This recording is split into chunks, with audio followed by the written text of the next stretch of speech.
ঢাকা বিশ্ববিদ্যালয়ের আবাসিক হলে প্রকাশ্য গুপ্ত রাজনীতি নিষিদ্ধই থাকবে জানিয়েছেন বিশ্ববিদ্যালয়ের প্রক্টর সাইফুদ্দিন আহমেদ। গত বছরের 17 জুলাইয়ের পরিপত্র অনুযায়ী এই সিদ্ধান্ত বহাল থাকবে বলে জানিয়েছেন তিনি। গত মধ্যরাতে ঢাবির হলগুলোতে ছাত্রদলের কমিটি ঘোষণার প্রতিবাদে বিক্ষোভরত শিক্ষার্থীদের তিনি কথা জানান।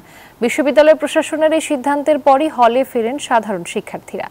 এসব বিষয় নিয়ে দুপুরে ঢাকা বিশ্ববিদ্যালয়ের প্রশাসনিক ভবনে প্রভোস্ট স্ট্যান্ডিং কমিটির সভা হওয়ার কথা রয়েছে।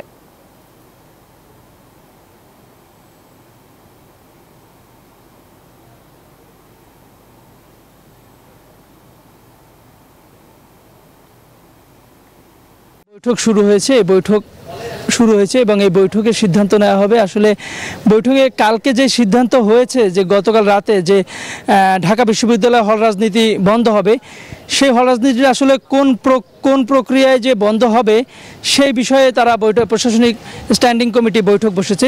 এই বৈঠকেই শুধু শেষ না, বৈঠকটা আরও আমরা জানতে পেরেছি যে 4টি ধাপে মোট বৈঠক হবে। সেই 4টি ধাপের প্রথম ধাপের বৈঠকটি এখন চলছে। এছাড়াও শিক্ষার্থীদের সঙ্গে এক দফায় বৈঠক হবে। এছাড়া আরও আইনি পরামর্শের জন্য কোনো যে এই হল রাজনীতি বন্ধ করতে গেলে কোনো আইনি জটিলতা আছে কিনা সেই আইনি পরামর্শের জন্য একটি ধাপে বৈঠক হবে। মোট 4টি ধাপে বৈঠক হবে। সেই বৈঠকটি প্রথম ধাপ শুরু হয়েছে। এছাড়া আমরা বিশ্ববিদ্যালয়ের ক্যাম্পাসে এসে শিক্ষার্থীদের সঙ্গে কথা বলছিলাম যে আসলে তারা কি চায়, যে এই বিশ্ববিদ্যালয়ের হলে ছাত্র রাজনীতি চলবে কিনা। তারা বলছে হলে বাংলাদেশে গত 15-16 বছর বা 2 দশক ধরে যেই কালচার ছাত্র রাজনীতির চলে এসেছে তা তাদের অভিজ্ঞতা খুবই ভয়াবহ অভিজ্ঞতা।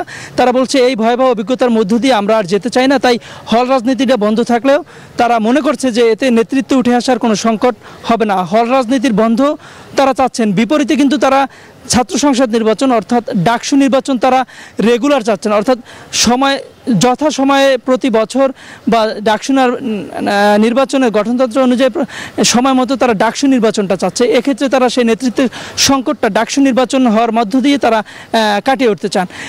এছাড়া শিক্ষার্থীরা বলছেন যে এই রাজনীতি চলতে থাকলে তারা এটা কোনোভাবেই মেনে নেবে না। এই ছিল ঢাকা বিশ্ববিদ্যালয় থেকে থাকা আমার কাছ থেকে সর্বশেষ তথ্য। তাওহিদ, আপনাকে ধন্যবাদ। বান্ডেল থাকলে প্রতি সেনমানিতে টাকা বাঁচবে। বিকাশ সেনমানি বান্ডেল কিনে জিতুন প্রতি লেনদেনে।